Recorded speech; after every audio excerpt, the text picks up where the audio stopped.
नमस्कार, मी सौ अनुष्का निलेश तळेगावकर. मी डॉक्टर भाग्यश्री वैद्य यांच्याबद्दल तुम्हाला थोडीशी माहिती थोडक्यात त्यांचं काम सांगणार आहे. नमस्कार. डॉक्टर भाग्यश्री वैद्य यांचा जन्म 2/6/1982 रोजी बीड जिल्ह्यातील एका साहित्यिक कुटुंबामध्ये झाला. त्यांचे शिक्षण MSc मायक्रोबायोलॉजी बीड जिल्ह्यामध्येच पूर्ण झाले.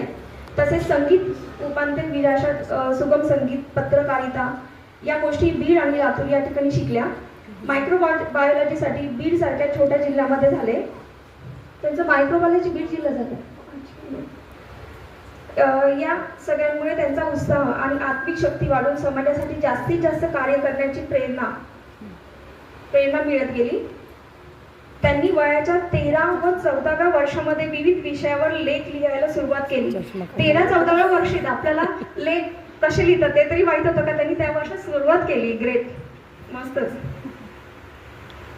मराठवाड्यामधील सुप्रसिद्ध वर्तमानपत्र झुंजार नेता या पेपरमध्ये त्यांचे लेख यायचे. तसेच आकाशवाणी केंद्रामध्येही त्यांनी वेगवेगळ्या विषयांवर कार्यक्रम व्हायचे त्यांचे. योग क्षेत्र, समुपदेशन म्हणजे काउन्सिलिंग, योग शिक्षिका पेशा, समाजकार्य यामध्ये जास्तीत जास्त त्यांचा कल होता. आपल्या ज्ञानाचा उपयोग आपण समाज कल्याणासाठी करू शकतो यासाठी त्यांनी लहान मुलांसाठी बेड डेव्हलपमेंट यामध्येही स्पेशलायझेशन केलं आणि योग क्षेत्रामध्ये त्यांची रुची अजून वाढू लागली. योग आणि नॅचरोपॅथीमध्ये त्या डॉक्टरेट झाल्या. त्यामध्ये लहान मुलांचं करिअरमध्ये काउन्सिलिंग करण्याला त्यांनी सुरुवात केली. तर आज संपूर्ण जगभरातून त्यांच्याकडे